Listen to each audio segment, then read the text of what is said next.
فصل فی وقت السجود للتلاوہ، سجدہ تلاوت کا وقت۔ قال العلماء، علماء نے فرمایا، ینبغی ان یقع عقیب آیت السجدہ، سجدہ تلاوت جو ہے وہ سجدہ تلاوت والی جو آیت ہے اس کے فوراً بعد کرنا چاہیے، التی قرأہا او سمعہا، جو اس نے پڑھی ہے یا سنی ہے۔ فَإِنْ أَخَّرَ وَلَمْ يَطُلِ الْفَصْلُ سَجَدَ، اور اگر کچھ تاخیر کی اور وقفہ زیادہ لمبا نہ ہوا تو سجدہ کر لے۔ وَإِنْ طَالَ فَقَدْ فَاتَ السُّجُودُ، اور اگر وقفہ لمبا ہو گیا تو سجدے کا وقت فوت ہو گیا۔ یہ ہم پہلے دیکھ چکے ہیں کہ شوافے کے نزدیک جو سجدہ تلاوت ہے نا وہ فوراً ہے، ٹھیک ہے، اس میں اگر آپ نے گیپ کر دیا تو پھر وہ سجدہ ختم ہو گیا، جبکہ احناف کے نزدیک ضروری نہیں ہے کہ سجدہ تلاوت جو ہے وہ فوراً کیا جائے، وہ بعد میں بھی آپ کر سکتے ہیں۔ فلا یجزا علی المذہب الصحیح المشہور، تو وہ کہہ رہے ہیں صحیح اور مشہور مذہب کے مطابق اب اس کی قضا نہیں ہے۔ کما لا تجزا صلاۃ الکسوف، جیسے کہ صلاۃ الکسوف جو ہے اس کی بھی قضا نہیں ہے، یعنی وہ نماز کے خاص وقت کی نماز ہے، جس وقت جو ہے وہ چاند گرہن ہو رہا ہو اس وقت کی نماز ہے۔ تو یہ تو نہیں ہے کہ اب چاند گرہن ہو گیا 2 گھنٹے بعد بندے نے کہا چلو میں چاند گرہن کی نماز پڑھ، وہ تو ہو گیا، وہ وقت گزر گیا، اب دوبارہ نماز وہ نہیں ہو سکتی۔ تو ان کے مطابق، شوافے کے مطابق سجدہ تلاوت کا معاملہ بھی یہی ہے۔ وقال بعض اصحابنا، ہمارے بعض صاحب نے کہا، فیہ قول ضعیف، کہ اس میں ایک جو ہے ایک کمزور قول ہے، انہ یقضا، کہ اس کی جو ہے وہ سجدہ تلاوت کی قضا ہوگی، کما تجزا سنن الرواتب، ویسے جیسے قضا، جیسے سنتیں جو ہیں سنت موقدہ ان کی جیسے قضا ہوتی ہے، کا سنت صبح و ظہری وغیرہما، جیسے فجر اور ظہر کی سنتیں جو ہیں ان کی قضا۔ فاما، یعنی فجر کی 2 سنتیں اگر کسی کی رہ جائیں فرض سے پہلے، تو احناف کے نزدیک تو یہ ہے کہ سورج نکلنے کے بعد اور صلاۃ الضحیٰ کا وقت شروع ہونے کے بعد پڑھ سکتے ہیں اس کو، تو وہ کیا ہوگی، ایک طرح سے وہ قضا ہوگی سنتوں کی۔ فاما اذا کان القاری او المستمع محدثا، اب اگر جو پڑھنے والا یا سننے والا ہے وہ سجدہ تلاوت جب سن رہا ہے اس کی آیت، اس وقت وہ وضو سے نہیں ہے، عند تلاوت سجدہ، سجدہ آیت سجدہ کی تلاوت کے وقت، فَإِن تَطَهَّرَ عَن قُرْبٍ سَجَدَ، اگر وہ جلدی ہی وضو کر لے تو وہ کرے گا سجدہ، اگین یہ شوافے کے مطابق ہے۔ وَإِن تَأَخَّرَتْ طَهَارَتُهُ، اور اگر وہ وضو دیر سے کرتا ہے، حتیٰ طال الفصل، یہاں تک ایک وقفہ بیچ میں آ گیا، فصحیح المختار، تو صحیح اور راجح قول یہ ہے، الذی قطع به الاکثرون، جس پر اکثر علماء نے فیصلہ کیا ہے، انہ لا یسجد، کہ اب وہ سجدہ نہیں کرے گا۔ وکیلا یسجد، اور ایک قول یہ بھی ہے کہ سجدہ کر سکتا ہے، وہو اختیار البغوی من اصحابنا، اور وہ کہہ رہے ہیں کہ ہمارے اصحاب میں سے امام بغوی کی یہ رائے ہے۔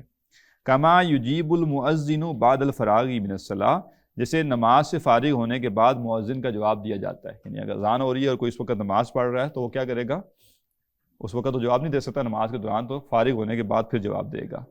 والاعتبار فی طول الفصل فی ھذا بالعرف المختار، اور اس معاملے میں جو طول ہے، وقفہ ہے، وقفے کا لمبا ہونا ہے، اس کا جو اعتبار ہوگا، اس کا فیصلہ ہوگا، وہ عرف کے مطابق کیا جائے گا، واللہ اعلم۔ فصل تکرار السجدہ، سجدہ تلاوت جو ہے اس کی تکرار، یعنی ایک سے زیادہ دفعہ وہ سجدہ کرنا۔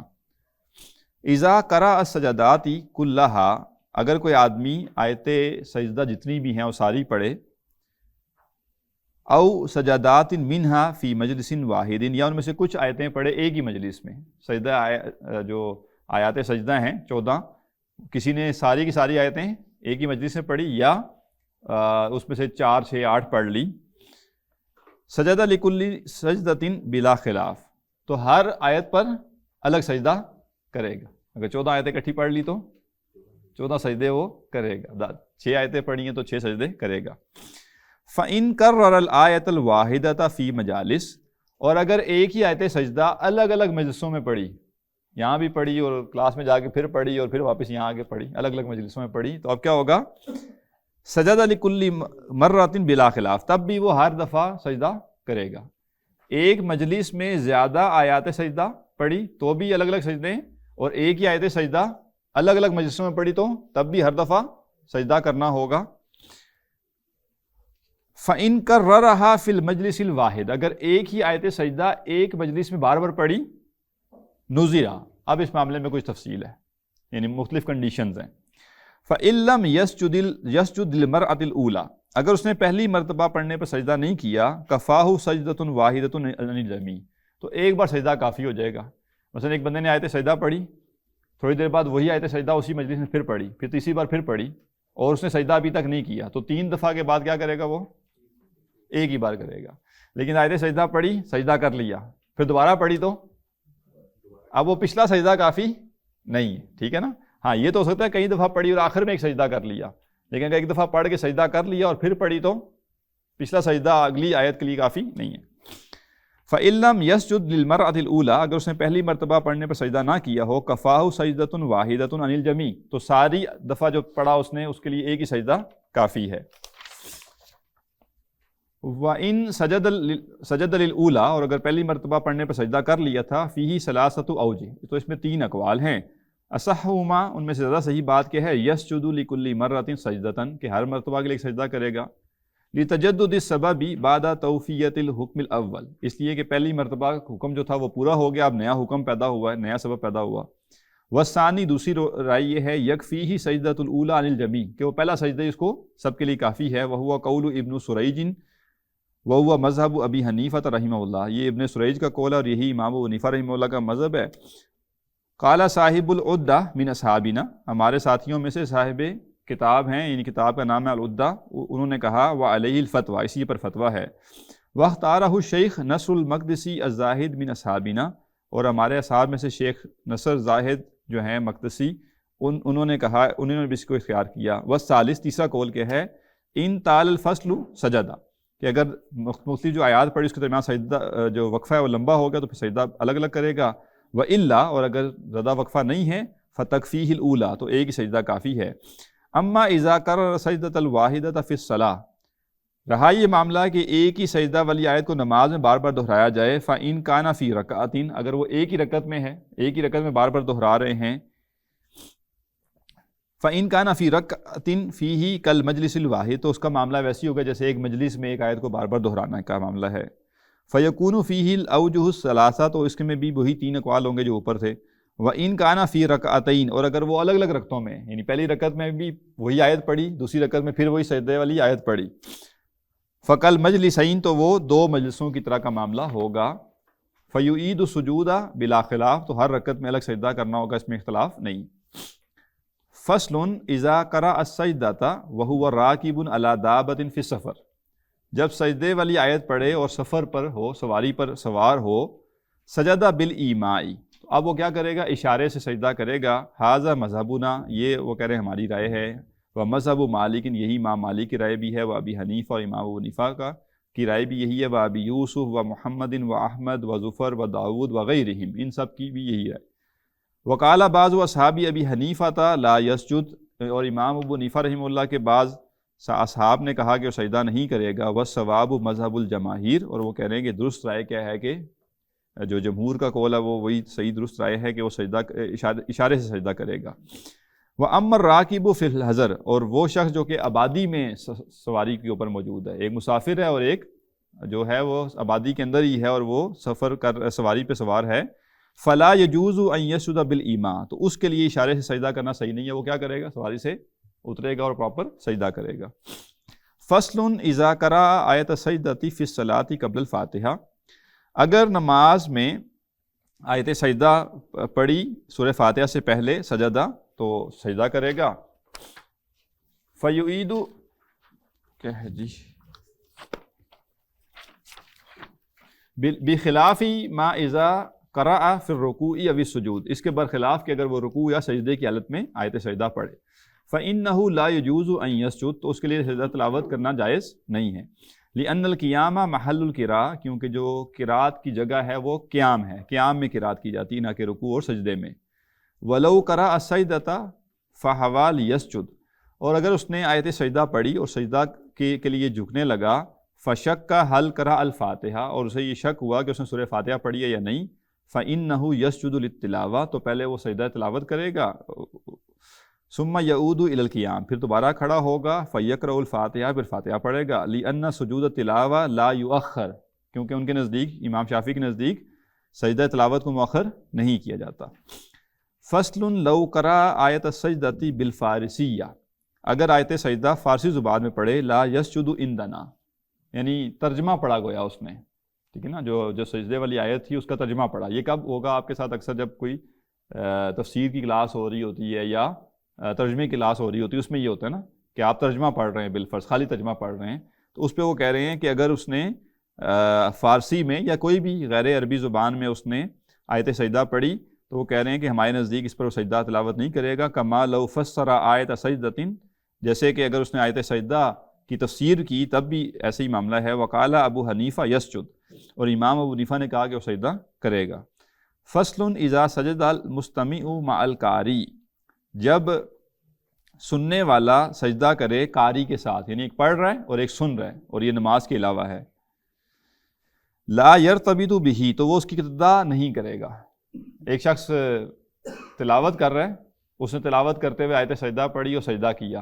ایک شخص سن رہا تھا پیچھے کھڑا ہوا، وہ اس کے ساتھ نماز نہیں پڑھ رہا، تو یہ جو آپ پیچھے سننے والا ہے یہ بھی سجدہ تو کرے گا لیکن یہ اس کا مقتدی نہیں ہے، یہ اس کو فالو نہیں کرے گا. ولا ینوی الاقتداء بہ، اور اس پر اس کی اقتداء کی نیت بھی لازم نہیں ہے. وَلَهُ الرَّفْعُ مِنَ السُّجُودِ قَبْلَهُ، اس کے لیے جائز ہے کہ وہ قاری سے پہلے سر اٹھا لے سجدے سے. اس کا مطلب کیا ہے؟ ایک شخص نے تلاوت کی اور تلاوت کرتے ہوئے آیت سجدہ آئی اور سجدے میں گیا، اب سننے والا بھی سجدے میں گیا. اب سننے والا کہہ رہا ہے کہ یہ نہ ہو کہ میں پہلے سر اٹھاؤں تو پتہ نہیں کیا ہو جائے، جیسے جماعت کے ساتھ ہوتا ہے. تو اب یہاں تو جماعت والا معاملہ نہیں ہے، تو وہ پہلے بھی سر اٹھا لے سجدے سے، تو کوئی مسئلہ نہیں. فصل لا تکرہ قراءۃ آیت السجدۃ للامام عندنا، کہہ رہے ہیں کہ ہمارے نزدیک امام کے لیے آیت سجدہ پڑھنا مکروہ نہیں ہے. سواء کانت الصلاۃ سریۃ او جہریۃ، چاہے نماز سری ہو یا جہری. وَيَسْجُدُ إِذَا قَرَأَهَا، اور جب وہ آیت سجدہ پڑھے تو سجدہ کرے. وقال مالک، امام مالک نے کہا یکرہ ذالک مطلقاً، کہ یہ مکروہ ہے. اچھا، وقال ابو حنیفہ، اور امام ابو حنیفہ نے کہا یکرہ فی السریۃ دون الجہریہ، کہ سری نماز میں سجدہ تلاوت والی آیت پڑھنا مکروہ ہے اور جہری میں مکروہ نہیں.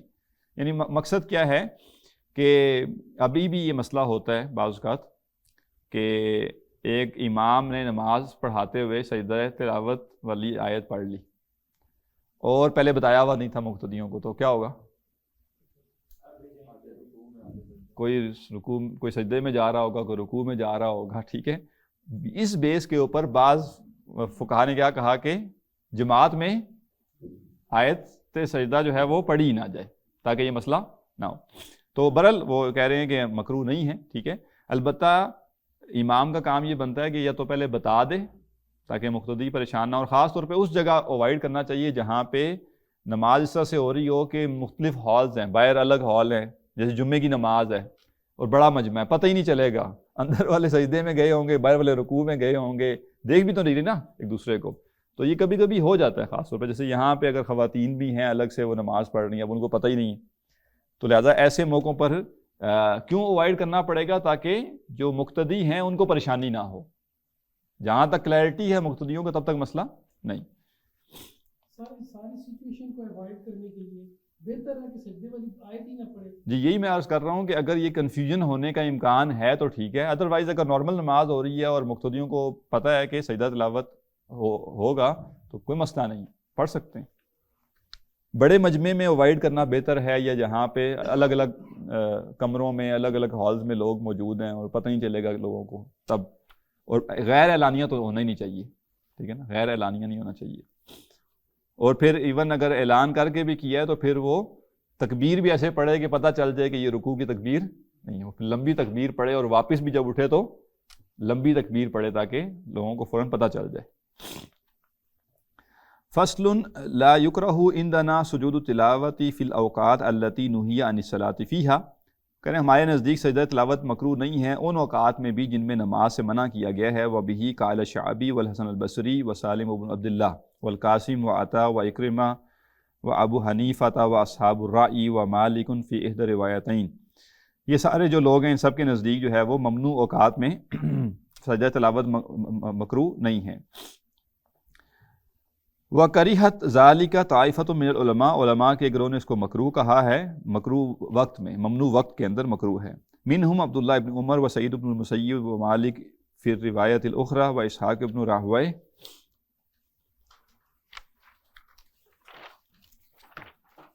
و ابو ثور فصل لا یقوم رکوع مقام سجدۃ تلاوہ، کہ رکوع سجدہ تلاوت کے قائم مقام نہیں ہو سکتا، فی حال الاختیار، حالت اختیار میں، یعنی عام حالت میں یہ نہیں ہے کہ کوئی شخص کیا کرے کہ سجدہ تلاوت کی جگہ رکوع کر لے، ٹھیک ہے نا. وہذا مذہبنا و مذہب جماہیر العلماء، وہ کہہ رہے ہیں یہ ہمارا مذہب ہے اور جمہور علماء کا بھی یہی مذہب ہے. وقال ابو حنیفہ رحمہ اللہ یقوم مقامہ، اور امام ابو حنیفہ رحمہ اللہ نے کہا کہ رکوع جو ہے وہ سجدہ تلاوت کے قائم مقام ہو جاتا ہے. ودلیل جمہوری القیاس علی سجود الصلاۃ، اور جمہور کی دلیل یہ ہے کہ جو عام نماز جو ہے اس کے جو سجدے ہیں وہ سجدہ تلاوت کو اس پر قیاس کرتے ہیں، اور عام نماز میں جو سجدہ ہے وہ سجدہ ہی ہے، رکوع اس کے قائم مقام نہیں ہو سکتا. وَأَمَّا الْعَاجِزُ عَنِ السُّجُودِ، اور رہا وہ شخص جو سجدہ کرنے سے عاجز ہے کسی بھی وجہ سے، یعنی وہ نہیں کر سکتا سجدہ، فَيُؤْمِئُ إِلَيْهِ، تو وہ تو اشارہ کرے گا، وہ جیسے نماز میں اشارے سے نماز پڑھے گا ایسے سجدہ تلاوت کی جگہ بھی اشارہ کرے گا. اب یہ چیزیں ذرا ظاہر ہے چونکہ کتاب ہم نے پوری پڑھنی ہے تو اس لیے میں جلدی جلدی پڑھتا جا رہا ہوں، ٹھیک ہے نا. تو اتنی پریشانی اس میں آپ نے، ٹھیک ہے نا، ٹینشن نہیں لینی ہے آپ نے، ٹھیک ہے نا، بس چلتے جائیں. وہ ابھی آگے آ رہا ہے، سجدہ کرنا کیسے ہے وہ آگے آ رہا ہے. میں یہی کہہ رہا ہوں کہ سجدہ کیسے کرنا ہے وہ آگے آ رہا ہے، یہ ابھی کیسے کرنے کا حکم نہیں ہے، وہ آگے آ رہا ہے.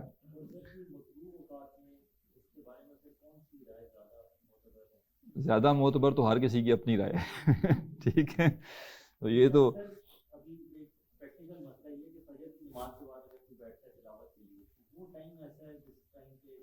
دیکھیں جو شوافے ہیں نا، شوافے تو چونکہ کہہ رہے ہیں کہ سجدہ تلاوت کرنا ہے فوراً، جیسے آیت پڑھی ویسے ہی کرنا ہے. وہ تو کہیں گے کہ مکروہ وقت میں بھی تلاوت اگر کوئی بندہ کر رہا ہے تو سجدہ کرے گا. وہ کہہ رہے ہیں کہ بھئی مکروہ ہے نماز کے لیے، یہ نماز نہیں ہے، یہ سجدہ ہے. احناف کے نزدیک تو یعنی فوراً کرنا ضروری نہیں ہے. تو احناف کے ہاں تو آپ ویٹ بھی کر سکتے ہیں کہ چلیں مکروہ وقت نکل جائے پھر کر لیں گے. تو ہم نے جمع کر دی دونوں کو، ٹھیک ہے، جھگڑا ختم. فصل فی صفت السجود، سجدہ تلاوت کی کیفیت، اس کا بیان. اعلم ان الساجد للتلاوت لہ حالان، جان لو کہ سجدہ تلاوت کرنے والا جو شخص ہے وہ اس کی دو حالتیں ہو سکتی ہیں. احدہما ان یکون خارج الصلاۃ، ایک حالت یہ کہ نماز سے باہر ہے، وہ کیا مطلب تلاوت کر رہا ہے، نماز نہیں پڑھ رہا، نماز عام تلاوت کرتے ہوئے بغیر نماز کے اس نے آیت سجدہ تلاوت کی. والثانیہ، اور دوسری حالت یہ ہے ان یکون فیہا، کہ وہ نماز میں ہے. تو دونوں کے احکامات الگ الگ ہیں. اما الاول، پہلی جو حالت ہے اس کا معاملہ یہ ہے، یعنی نماز کے خارج. فَإِذَا أَرَادَ السُّجُودَ، جب وہ سجدہ کرنا چاہے، نوا سجود التلاوہ، تو نیت کرے سجدہ تلاوت کی. یہ سجدہ کیا ہے؟ شکر کا سجدہ نہیں ہے، کسی اور چیز کا سجدہ نہیں، بلکہ سجدہ تلاوت ہے. وَكَبَّرَ لِلْإِحْرَامِ، اور تکبیر تحریمہ کے لیے تکبیر کہے. وَرَفَعَ يَدَيْهِ حَذْوَ مَنْكِبَيْهِ، اور اپنے ہاتھوں کو کندھوں کے برابر اٹھائے. کما یفعل فی تکبیرۃ الاحرام للصلاۃ، بالکل ویسے جیسے نماز کی تکبیر تحریمہ میں کرتا ہے، ٹھیک ہے جی. ثم یکبر تکبیرۃ اخری، پھر دوسری تکبیر کہے للہوی الی السجود، سجدے میں جھکنے کے لیے، ٹھیک ہے جی. کھڑے ہو کے تکبیر تحریمہ کہے گا، اور تکبیر تحریمہ کے بعد دوسری تکبیر کب کہہ رہے گا؟ جھکتے ہوئے جب پھر وہ دوسری تکبیر کہے گا، وہ سجدے میں جانے کے لیے ہے. ولا یرفع فیہا الید، اور دوسری تکبیر میں ہاتھ نہیں اٹھائے گا، کیونکہ جو رفع الیدین بھی ہے جن کے ہاں ہوتا ہے، ان کے ہاں وہ رکوع میں جاتے ہوئے، سجدے میں جاتے ہوئے نہیں، لہذا ہاتھ نہیں اٹھانے. وہذہ تکبیرۃ الثانیۃ مستحبہ، اور یہ جو دوسری دفعہ تکبیر وہ کہے گا وہ کیا ہے؟ مستحب ہے. لیست بشرط، یہ شرط نہیں ہے. کا تکبیرۃ سجدۃ الصلاۃ، جیسے کہ نماز کے سجدے کی تکبیر ہوتی ہے. واما تکبیرۃ الاولی، اور جہاں تک پہلی تکبیر کا تعلق ہے، تکبیرۃ الاحرام یعنی تکبیر تحریمہ، ففیہا ثلاثۃ اوجہ لاصحابنا، تو اس کے حوالے سے ہمارے اصحاب کی تین آراء ہیں. اظہرہما، ان میں سے جو زیادہ واضح بات ہے وہ کیا ہے؟ وہو قول الاکثرین منہم، اور ان میں سے اکثر کا قول ہے، انہا رکن، کہ یہ تکبیر تحریمہ ایک رکن ہے. ولا یصح السجود الا بہا، اور اس کے بغیر سجدہ صحیح نہیں ہوتا. یہ شوافے کی ابھی ہم رائے پڑھ رہے ہیں، ٹھیک ہے. والثانی، اور دوسرا قول یہ ہے، انہا مستحبہ، کہ تکبیر تحریمہ جو ہے یہ مستحب ہے. ولو ترکت صح السجود، اگر تکبیر تحریمہ چھوڑ دی جائے تو سجدہ تب بھی صحیح ہے. وہذا قول الشیخ ابو محمد الجوینی، اور یہ شیخ ابو محمد جوینی رحمہ اللہ کا قول ہے. والثالث، تیسرا قول یہ ہے، لیست مستحبہ، کہ تکبیر تحریمہ مستحب بھی نہیں ہے، ٹھیک ہے. واللہ اعلم، اور اللہ ہی بہتر جانتا ہے. اور یہ ساری آراء ود ان فقہ ہیں، ٹھیک ہے نا، شوافے کے مابین یہ سارے اختلاف موجود ہیں۔ ثم ان کان الذی یرید السجود قائما، پھر اگر سجدہ کرنے والا شخص کھڑا ہوا ہے، کبر للاحرام فی حال قیامہ، تو وہ کھڑی ہوئی حالت میں تکبیر تحریمہ کہے گا، ثم یکبر للسجود، پھر سجدے کے لیے ایک اور تکبیر کہے گا، فی انحطاطہ الی السجود، سجدے میں جھکتے ہوئے، وَإِن كَانَ جَالِسًا، اور اگر سجدہ تلاوت کرنے والا شخص پہلے سے بیٹھا ہے، فقد قال جماعات من اصحابنا، تو ہمارے اصحاب کے ایک گروہ نے کہا، یستحب له ان یقوم، اس کے لیے یہ مستحب ہے کہ وہ پہلے کھڑا ہو، فیکبر للاحرام قائما، اور کھڑے ہو کر تکبیر تحریمہ کہے، ثم یهوی للسجود، پھر وہ سجدے کے لیے جھکے، کما اذا کان فی الابتداء قائما، ویسے جیسے کوئی شخص پہلے سے کھڑا ہوا تھا۔ ودلیل ھذا، اور اس کی دلیل یہ ہے، القیاس علی الاحرام والسجود فی الصلاۃ، کہ اس کا قیاس انہوں نے کیا ہے تکبیر تحریمہ پر اور نماز کے سجدے پر، ٹھیک ہے نا۔ وَمِمَّن نَصَّ عَلَى هَذَا وَجَزَمَ بِهِ مِنْ أَئِمَّةِ أَصْحَابِنَا، اور جن علماء نے اس پر صراحت کی اور اس کے اوپر رائے دی ہے اپنی ہمارے اصحاب میں سے، الشیخ ابو محمد الجوینی والقاضی حسین وصاحباہ صاحب التتمہ والتہذیب، اور قاضی حسین اور ان کے جو دو ساتھی ہیں، صاحب التتمہ یعنی کتاب جو ہے التتمہ وہ جنہوں نے لکھی ہے، اور التہذیب جنہوں نے لکھی ہے وہ، والامام المحقق ابو القاسم الرافعی وحکاہ امام الحرمین عن والدہ الشیخ ابی محمد ثم انکرہ، اور امام الحرمین نے اسے نقل کیا اپنے والد شیخ ابو محمد سے، اور پھر انہوں نے اس پر نکیر بھی کی، یعنی کہا کہ یہ رائے صحیح نہیں ہے۔ وقال، اور فرمایا، لم ارى لہذا اصلا ولا ذکرا، کہ میں نے اس کی نہ کوئی اصل پائی ہے اور نہ ہی کوئی ذکر پایا۔ وہذا الذی قالہ امام الحرمین ظاہر، اور امام الحرمین نے جو کہا ہے یہ صحیح بات ہے، فلم یثبت فی شیء، کیونکہ اس بارے میں کوئی بات ثابت نہیں ہے، عن نبی صلی اللہ علیہ وسلم، نبی صلی اللہ علیہ وسلم سے، ولا عمن یقتدی بہ من السلف، اور نہ ان اسلاف سے جن کی پیروی کی جاتی ہے، ولا تعرض له الجمہور من اصحابنا، اور نہ ہی ہمارے اکثر اصحاب ہیں انہوں نے اس کو چھیڑا ہے، واللہ اعلم۔ ثم اذا سجد فینبغی ان یراعی آداب السجود، پھر جب وہ سجدہ کرے تو اسے چاہیے کہ سجدے کے آداب کا خیال رکھے، فی الحیۃ والتسبیح، سجدے کی جو حیت ہے، شکل ہے، اس میں بھی، اور تسبیح کے معاملے میں بھی۔ اما الحیۃ، جہاں تک ظاہری شکل کا تعلق ہے، فینبغی ان یضع یدیہ حذو منکبیہ علی الارض، تو اسے چاہیے کہ اپنے دونوں ہاتھ کندھوں کے برابر زمین پر رکھے، وَيَضُمَّ أَصَابِعَهُ، اور اپنی انگلیاں ملا کر رکھے، وَيَنشُرَهَا إِلَى جِهَةِ الْقِبْلَةِ، اور انہیں قبلے کی طرف پھیلائے، وَيُخْرِجَهَا مِنْ كُمِّهِ، اور اب ہاتھوں کو آستین سے نکالے، آج کل خاص طور پہ دسمبر جنوری فروری کے مہینے میں خاص طور پہ، ٹھیک ہے نا، وہ آستینیں آگے بڑھی ہوئی ہوتی ہیں نا سردی کی وجہ سے، تو اگر ہاتھ باہر نکال کے سجدہ کرنا، ٹھیک ہے نا، سردی اپنی جگہ اور سجدہ اپنی جگہ۔ وَيُبَاشِرِ الْمُصَلَّى بِهَا، اور انہیں سجدے کی جگہ پر رکھے، وَيُجَافِي مِرْفَقَيْهِ عَنْ جَنْبَيْهِ، اور اپنی دونوں کوہنیوں کو پہلوؤں سے جدا رکھے، وَيَرْفَعَ بَطْنَهُ عَنْ فَخِذَيْهِ إِنْ كَانَ رَجُلًا، اور اگر مرد ہو تو پیٹ کو زانوں سے اٹھا کر رکھے، فَإِنْ كَانَتِ امْرَأَةً أَوْ خُنْثَىٰ لَمْ يُجَافْ، اور اگر عورت ہو یا خنثیٰ ہو تو پھر کوہنیاں نہ پھیلائے، یعنی مرد ظاہر تھوڑا پھیل کے وہ سجدہ کرتا ہے، عورت کو سمیٹ کر سجدہ کرنے کا کہا گیا، تو وہ فرق ہے۔ وَيَرْفَعَ السَّاجِدُ أَسَافِلَهُ عَلَىٰ رَأْسِهِ، اور سجدہ کرنے والا اپنے جسم کے نچلے حصے کو سر سے اونچا رکھے۔ وہی جو نارملی سجدے کے احکامات ہیں وہی سب بیان ہو رہے ہیں۔ وَيُمَكِّنْ جَبْهَتَهُ وَأَنفَهُ مِنَ الْمُصَلَّى، اور اپنی ناک اور پیشانی جو ہے، اپنی پیشانی اور اپنی ناک کو سجدہ گاہ پر جو ہے وہ جمائے، تمکن۔ وَيَطْمَئِنَّ فِي سُجُودِهِ، اور اپنے سجدے میں اطمینان رکھے۔ اس کا مطلب کیا ہے؟ یعنی ایک دم بس سجدہ کیا اور ایک دم اٹھ گیا، یہ صحیح نہیں ہے، تھوڑا سا جیسے کچھ وقت وہ سجدے کی حالت میں رہے سکون سے۔ وَأَمَّا التَّسْبِيحُ فِي السُّجُودِ، اور جہاں تک سجدے کی تسبیح کے تعلق ہے، فَقَالَ أَصْحَابُنَا، ہمارے اصحاب نے کہا، يُسَبِّحُ بِمَا يُسَبِّحُ بِهِ فِي سُجُودِ الصَّلَاةِ، کہ وہی تسبیح کرے جو کہ نماز کے سجدے میں کرتا ہے۔ فَيَقُولُ 3 مرات، 3 مرتبہ کہے، سبحان ربی الاعلیٰ، ثم یقول، پھر کہے، اللہم لک سجدت وبک آمنت ولک اسلمت، کہ اللہ تیرے لیے میں نے سجدہ کیا اور تجھ پر میں ایمان لایا اور تیرے لیے میں نے اپنے آپ کو جھکایا۔ سجدہ وجہی للذی خلقہ وصورہ، میرے چہرے نے سجدہ کیا اس ذات کے لیے جس نے اسے پیدا کیا اور اس کی صورت بنائی، وشق سمعہ وبصرہ، اور اس میں اس کی سماعت اور بصارت بنائی، بحولہ وقوتہ، اپنی طاقت اور قوت سے، تبارک اللہ احسن الخالقین، بابرکت ہے اللہ کی ذات جو بہترین پیدا کرنے والا ہے۔ وَيَقُولُ، اور کہے، سبوح قدوس رب الملائکۃ والروح، فہذا کلہ مما یقولہ المصلی فی سجود الصلاۃ، یہ سارے وہ اذکار ہیں جو نماز میں بھی نماز پڑھنے والا کر سکتا ہے۔ قالوا ویستحب ان یقول، اور مستحب ہے کہ وہ یہ بھی کہے اللہم اکتب لی بہا عندک اجرا، اے اللہ اس سجدہ کی بنا پر میرے لیے اپنے ہاں اجر لکھ لے، وجعلھا لی عندک ذخرا، اور اس کو میرے لیے اپنے پاس ذخیرہ بنا دے، وضع عنی وزرا، اور مجھ سے جو ہے وہ بوجھ اتار دے، وقبلھا منی، اور یہ مجھ سے قبول فرما، کما قبلتھا من عبدک داؤد، جیسے تو نے اپنے بندے داؤد علیہ السلام سے قبول فرمایا۔ وہذا الدعاء خصیص بہذا السجود، اور وہ کہہ رہے ہیں کہ یہ دعا جو ہے خاص سجدہ تلاوت کے لیے ہی ہے، فینبغی ان یحافظ علیہ، تو اس کا اہتمام کرنا چاہیے۔ وذکر الاستاذ اسماعیل الزریر فی کتابہ، اسماعیل الزریر جو ہیں انہوں نے اپنی کتاب التفسیر میں ذکر کیا ان اختیار شافعی رضی اللہ عنہ فی دعاء سجود تلاوت ان یقول، کہ امام شافعی کی رائے یہ ہے، یا انہوں نے اس کو اختیار کیا کہ سجدہ تلاوت میں یہ کہا جائے سبحان ربنا ان کان وعد ربنا لمفعولا، وہذا النقل عن الشافعی غریب جدا، وہ کہہ رہے ہیں کہ امام شافعی سے یہ منقول ہونا بڑی عجیب سی بات ہے، وہو حسن، حالانکہ دعا کے لحاظ سے تو یہ اچھا ہے۔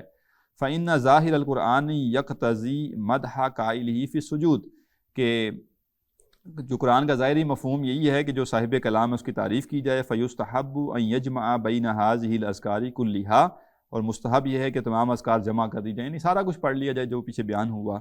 وَيَدْعُو بِمَا يُرِيدُ مِنْ أُمُورِ الْآخِرَةِ وَالدُّنْيَا، اور دنیا اور آخرت کے جو بھی معاملات ہیں ان سب کو اپنی دعا میں جمع کرے۔ وَإِنِ اقْتَصَرَ عَلَى بَعْضِهَا حَصَلَ أَصْلُ التَّسْبِيح، اور اگر کچھ اذکار ہی کر لیے تو بھی تسبیح ہو گئی، یہ نہ ہو کہ کوئی سمجھے کہ سارے نہیں کریں گے تو سجدہ تلاوت نہیں ہوگا، سبحان ربی الاعلیٰ بھی کہہ دیا تو سجدہ ہو گیا، لیکن جتنے زیادہ دعائیں اور اذکار کی جا سکیں وہ بہتر ہیں۔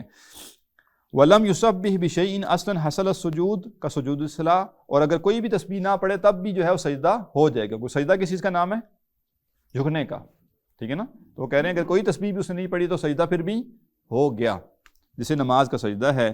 ثم اذا فرغ من التسبیح والدعاء رفع رأسه مکبرا، پھر جب وہ تسبیح اور دعا سے فارغ ہو جائے تو اپنا سر اٹھائے تکبیر کہتے ہوئے۔ وهل يفتقر الى السلام فيه قولان، اب اگلا مسئلہ کیا ہے کہ سلام پھیرنا ہے کہ نہیں وہ کہہ رہے ہیں اس میں دو قول ہیں، منصوصان للشافعی مشہوران، امام شافعی سے جو منقول ہے اور وہ دونوں کیا ہیں؟ مشہور قول ہیں، اور وہ کیا ہیں؟ ظاہر ہے دو قول ہیں تو کیا ہوگا؟ کرنا اور نہیں کرنا، ٹھیک ہے نا؟ اصح ما عند جماہیر اصحابہ، زیادہ جو صحیح قول ہے جمہور ساتھیوں کے نزدیک، انہ یفتقر لافتقارہ الی الاحرام ویسیر کصلاۃ الجنازہ، کہ وہ سلام پھیرے گا۔ کیوں پھیرے گا؟ کیونکہ شروع میں تکبیر تحریمہ کہی تھی نا، تو اس سے نکلنے کے لیے کیا کرنا پڑے گا؟ تکبیر تحریمہ سے نکلنے کے لیے سلام چاہیے ہوتا ہے، ٹھیک ہے؟ اور وہ کہہ رہے ہیں کہ یہ پھر جنازے کی مانند ہو جائے گا، جس جنازے میں بھی سلام پھیرنا ہوتا ہے۔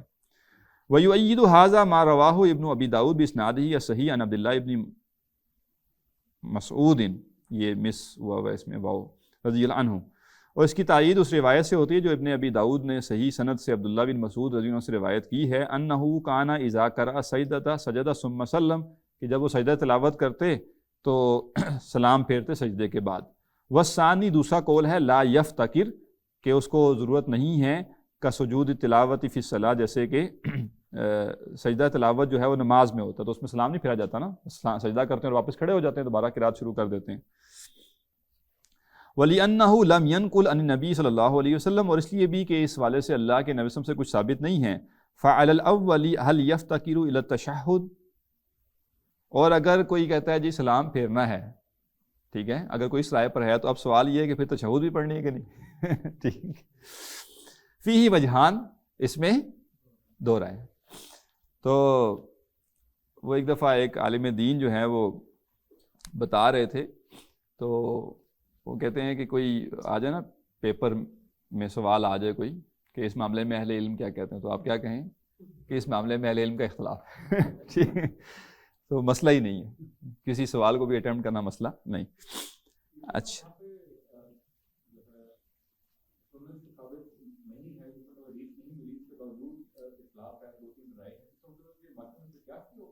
نہیں، وہ ظاہر ہے ایک رائے جو آئی وہ نماز پہ قیاس کر کے آئی، ٹھیک ہے نا، اور ایک رائے جو آئی ہے وہ حضرت عبداللہ بن مسعود سے آ گئی، ٹھیک ہے نا۔ اچھا جی، اصح ما لا یفتکر کما لا یفتکر القیام، تو زیادہ صحیح رائے یہ ہے کہ تشہد کی ضرورت نہیں جیسے قیام کی ضرورت بھی نہیں ہے. وبعض اصحابنا یجمع بین المسألتین، اور کچھ اہل علم نے جو ہے دونوں چیزوں کو جمع کیا. ویقول فی التشہد والسلام ثلاثۃ اوجہ، اور انہوں نے کہا کہ سلام اور تشہد کے بارے میں 3 رائے ہیں. اصحہما انہ لا بد من السلام دون التشہد، صحیح یہ ہے کہ صرف سلام ضروری ہے، تشہد نہیں ہے.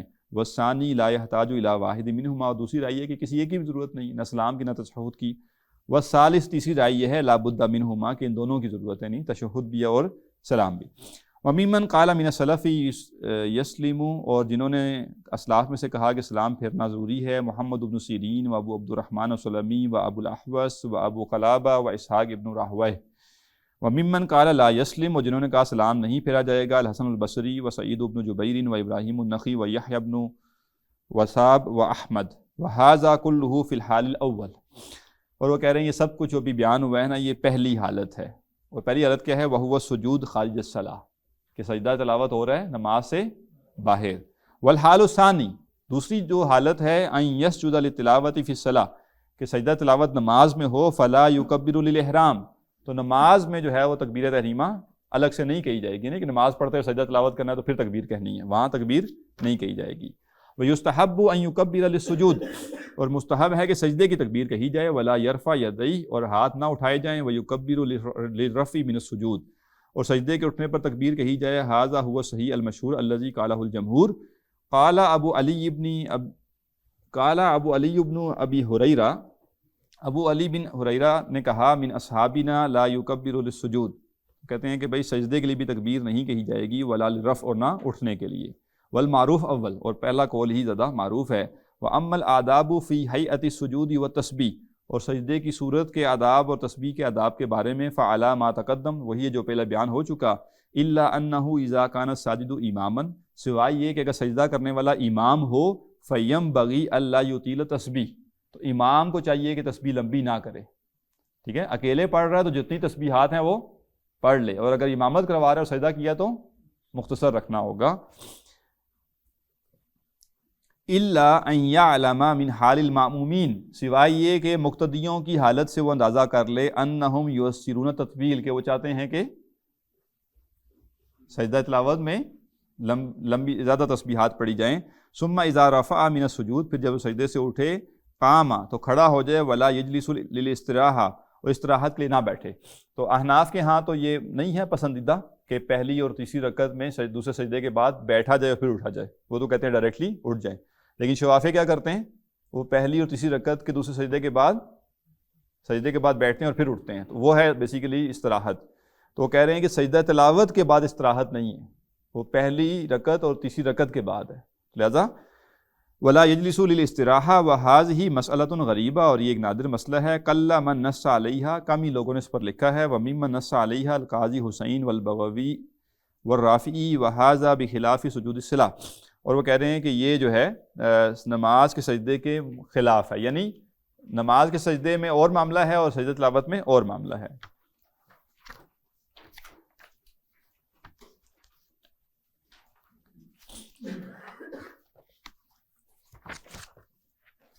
فإن القول صحیح المنصوص لشافعی المختار الذی جاءت به الاحادیث صحیحہ. اب وہ بات ہو رہی نماز کے سجدے میں، کہ جو نماز کا نارمل سجدہ ہے اس میں تو استراحت امام شافعی کے نزدیک ہے. تو وہ اس کے وہ کہہ رہے ہیں کہ صحیح قول جو منصوص ہے امام شافعی سے، جو انہوں نے انتخاب کیا ہے اور جس کے بارے میں صحیح احادیث بھی آئی ہیں، فی البخاری وغیرہ، صحیح بخاری میں اور دوسری کتابوں میں، استحباب و جلوسہ للاستراحہ، کہ استراحت کے لیے بیٹھنا مستحب ہے. عقب السجدۃ الثانیہ، دوسرے سجدے کے بعد. من الرکعۃ الاولی فی کل صلوات، ہر نماز کی پہلی رکعت کے دوسرے سجدے کے بعد. ومن الثالثۃ فی الرباعیات، اور 4 رکعتوں والی نماز کی تیسری رکعت کے دوسرے سجدے کے بعد. ثم اذا رفع من سجدۃ التلاوہ، پھر جب سجدہ تلاوت سے اٹھے. فلا بد من الانتصاب قائما، تو سیدھا کھڑا ہو جائے. والمستحب اذا انتصب ان یقرأ شیئا، اور جب سجدہ تلاوت کے بعد کھڑا ہو تو مستحب یہ کہ کچھ پڑھے. ثم یرکع، پھر رکوع کرے، کچھ آیات 1-2 آیات کم از کم پڑھے اور پھر سجدہ کرے، پھر رکوع کرے. فإن انتصب ثم رکع من غیر قراءۃ جاز، اور اگر کھڑا ہوا اور بغیر پڑھے دوبارہ رکوع کر لیا تو جائز. فصل فی الاوقات المختارۃ للقراءۃ.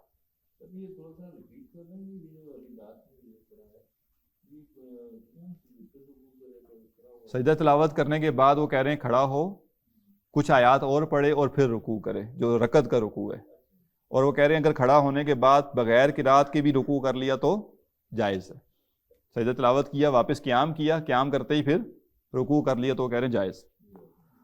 فصل فی الاوقات المختارہ للقراءۃ، تو سجدہ تلاوت یہاں پہ مکمل ہو گیا جی۔ اب اگلی بحث شروع ہو گئی ہے۔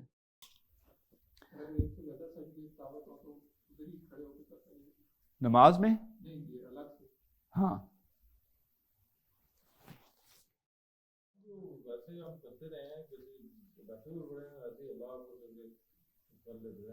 وہ انہوں نے تقریباً ساری اعلیٰ دے دی ہیں اس میں نا۔ اب آپ نے طبیان پڑھ لیا، اب آپ کو کھڑا ہونا پڑے گا۔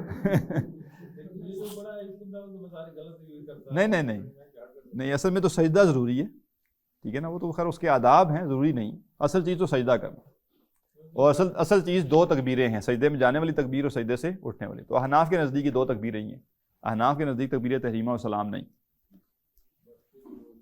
ہو گئے سارے صحیح ہو گئے، ایک منٹ میں واپس صحیح ہو گئے۔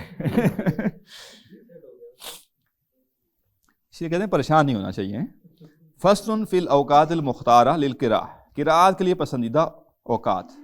اعلم ان افضل القراء ما کان فی الصلاۃ، جان لو کہ سب سے جو افضل قراءت ہے وہ ہے جو نماز میں ہو۔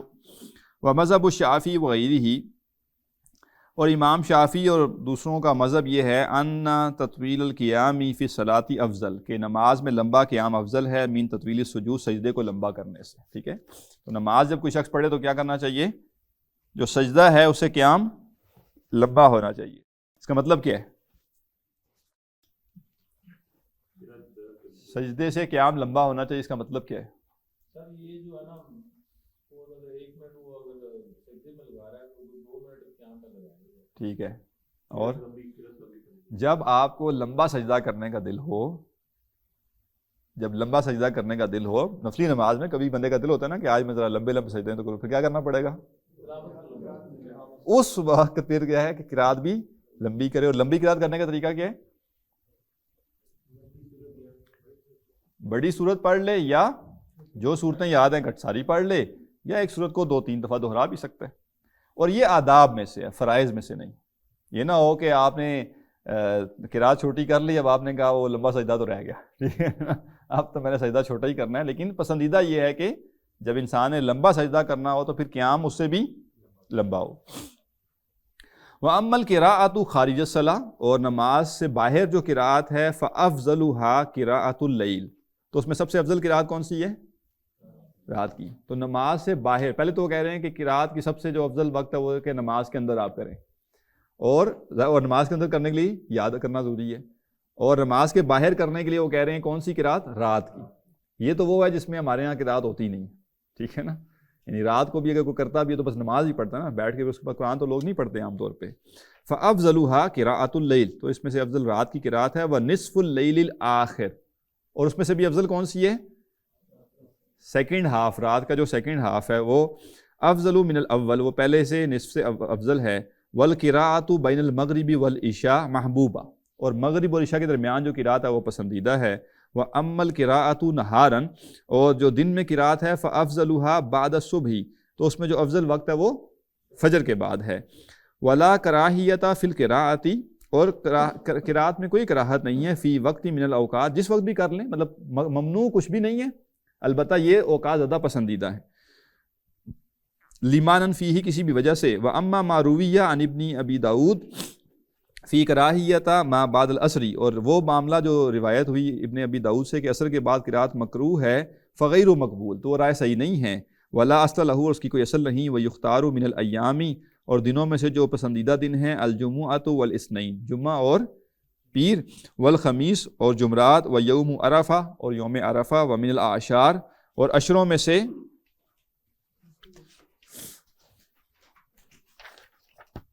العشر الاخر من رمضان، رمضان کا آخری عشرہ، والعشر الاول من ذی الحجہ، اور ذی الحجہ کا پہلا عشرہ، ومن الشہور، اور مہینوں میں سے رمضان، رمضان کا مہینہ۔ یعنی یہ وہ ہیں جس میں زیادہ افضل ہے تلاوت کرنا، یعنی اور کرنا کیا ہوگا کہ ان اوقات میں تلاوت کی کثرت ہونی چاہیے، کرنی تو ویسے بھی ہے لیکن ان اوقات میں زیادہ کرنی ہے۔ فصل اذا ارتجا القاری ولم یدری ما بعد الموضع الذی انتہا، جب قاری پڑھتے ہوئے اٹک جائے اور اسے معلوم نہ ہو کہ اس مقام کے بعد کیا ہے، فسأل غیرہ، اور وہ دوسرے سے پوچھے، فینبغی ان یتأدب بما جاء عن السلف، تو چاہیے جو بتانے والا ہے وہ ادب اختیار کرے، وہ ادب جو کہ اسلاف سے منقول ہے۔ ان عبداللہ ابن مسعود رضی اللہ عنہ و ابراہیم النخعی و بشیر ابن ابی مسعود، ان سب اصحاب سے یہ مروی ہے، قالو، انہوں نے کہا، اذا سأل احدکم اخاہ عن آیہ، جب کوئی تم میں سے کوئی اپنے بھائی سے آیت پوچھے، فلیقرأ ما قبلہا، تو وہ پہلے اسے پہلے پڑھے، ثم یسکت، پھر خاموش ہو جائے، ولا یقول کیف کذا، اور یہ نہ کہے کہ کیسے ایسے، فإنہ یلبس علیہ، کیونکہ یہ چیز کو الجھا دیتی ہے۔ اس کا مطلب کیا ہے کہ کوئی بھول گیا نا تلاوت کرتے ہوئے، تو سوال جواب اور یعنی وہ نہیں کرنا چاہیے، بلکہ کیا کرنا چاہیے، جو پچھلی آیت ہے وہ پڑھ دی جائے، ٹھیک ہے نا، تاکہ اس کو یاد آ جائے کہ آگے کیا پڑھنا ہے، اس وقت کوئی اور وہ نہ ہو۔ فصل اذا اراد ان یستدل بآیۃ فلہ ان یقول، اور جب کوئی کسی آیت سے استدلال کرنا چاہے، کوئی بات ہو رہی ہے نا، بندہ کہتا ہے کہ بھائی اپنی بات کی دلیل میں آیت دینا چاہتا ہے، دلیل کے طور پہ پیش کرنا چاہتا ہے، تو اس کے لیے وہ کہہ رہے ہیں فلہ ان یقول، تو اسے چاہیے کہ وہ کہے قال اللہ تعالی کذا، ٹھیک ہے، اللہ تعالیٰ نے ایسا فرمایا۔ یہ عربی الفاظ بھی نوٹ کریں، قال اللہ تعالی کذا، وَلَهُ أَن يَقُولُ، اور اس کے پاس یہ بھی آپشن ہے کہ وہ کہے اللہ تعالی یقول کذا، کہ اللہ تعالیٰ ایسے فرماتا ہے۔ وَلَا كَرَاهِيَةَ فِي شَيْءٍ، اس میں کوئی کراہت نہیں ہے، من ھذا، کہ ان میں سے کوئی بھی چیز اختیار کی جائے، ھذا هو صحیح المختار، یہی صحیح اور مختار قول ہے، الذی علیہ عمل السلف والخلف، جس کے اوپر سلف کا بھی عمل ہے اور خلف کا بھی۔ وَرَوَى ابن ابی داود عن مطرف ابن عبداللہ ابن الشخیر، اور ابن ابی داود نے جو ہے وہ مطرف بن عبداللہ بن شخیر سے روایت کیا، التابعی المشہور، جو مشہور تابعی ہیں، انہو قال، کہ انہوں نے کہا، لا تقولوا، تم یہ نہ کہو، ان اللہ یقولو، ٹھیک ہے، ان اللہ یقولو نہ کہو، ولیکن قولوا، لیکن کہو، ان اللہ قالا، یعنی مضارع کا صیغہ استعمال نہ کرو بلکہ ماضی کا صیغہ استعمال کرو۔ وَهَذَا الَّذِي أَنْكَرَهُ مُطَرِّفٌ رحمہ اللہ خلاف ما جاء به القرآن والسنہ، تو امام نووی رحمہ اللہ کہہ رہے ہیں کہ جس بات کی طرف امام مطرف رحمہ اللہ نے اشارہ کیا، یہ خلاف ہے اس کے جو قرآن و سنت میں آیا ہے، یعنی ان کی رائے صحیح نہیں ہے۔ وَفِعْلُ الصحابہ، اور صحابہ کے فعل کی بھی خلاف ہے، وَمَن بَعْدَهُمْ، اور جو ان کے بعد آئے رضی اللہ عنہم، فقد قال اللہ تعالیٰ، کیونکہ اللہ تعالیٰ نے فرمایا، وَاللَّهُ يَقُولُ الْحَقَّ، ٹھیک ہے، یہاں اللہ تعالیٰ واللہ یقول، ٹھیک ہے نا، فعل مضارع آ گیا نا، تو لہذا وہ کہہ رہے ہیں کہ یہ صحیح نہیں ہے کہ اللہ یقول نہیں کہہ سکتے ہیں، ٹھیک ہے، قالا بھی کہہ سکتے ہیں اور یقولو بھی کہہ سکتے ہیں۔ وَهُوَ يَهْدِي السَّبِيلَ، اور وہی رستہ دکھاتا ہے۔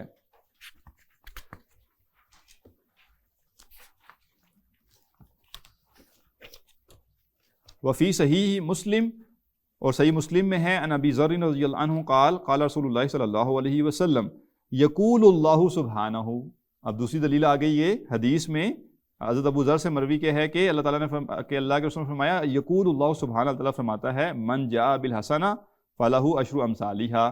وفی صحیح البخاری، اور صحیح بخاری میں ہے، فی بابی تفسیر، تفسیر کے باب میں، لن تنالوا البر حتی تنفقوا مما تحبون، یہ آیت ہے، اور فقال ابو طلحہ، تو حضرت ابو طلحہ نے فرمایا، یا رسول اللہ، اللہ کے رسول، ان اللہ تعالی یقول، بے شک اللہ تعالیٰ فرماتا ہے، یہاں بھی کیا ہے، یقول، لن تنالوا البر حتی تنفقوا مما تحبون، فہذا کلام ابی طلحہ، تو یہ تو ابو طلحہ کا کلام، اس میں وہ اللہ یقول کہہ رہے ہیں نا، تو یہ نہیں، وہ کہہ رہے ہیں کہ یہ ممنوع ہونا صحیح نہیں ہے، کیونکہ صحابہ نے استعمال کیا ہوا طریقہ۔ فی حضرت النبی صلی اللہ علیہ وسلم، اور یہ حضرت ابو طلحہ اللہ کے نبی صلی اللہ علیہ وسلم کی موجودگی میں یہ کہہ رہے ہیں، تو اگر اللہ یقول کہنا صحیح نہ ہوتا تو وہ اس کے اوپر نکیر ہوتی پھر۔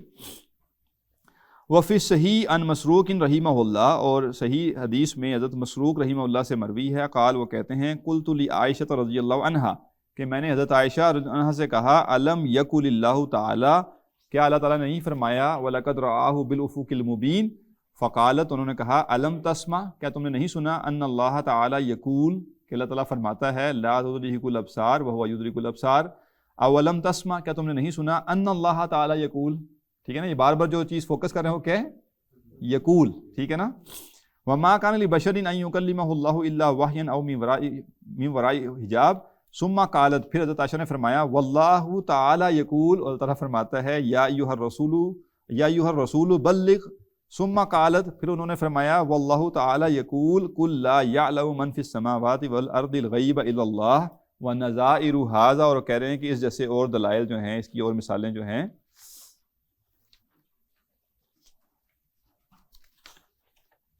اچھا وقت اوپر ہو گئے ہیں، میں بھی کہوں کہ پریشان کیوں ہونا شروع ہو گئے ہیں لوگ. فی کلام سلف والخلف، اس طرح کی مثالیں اسلاف کے اور بعد والوں کے کلام میں موجود ہیں. اکثر من ان تحصر، اس سے زیادہ کہ ان کو شمار کیا جائے. واللہ عالم، اور اللہ تعالیٰ بہتر جانتا ہے. تو چلیں جی یہاں تک اکتفا کرتے ہیں.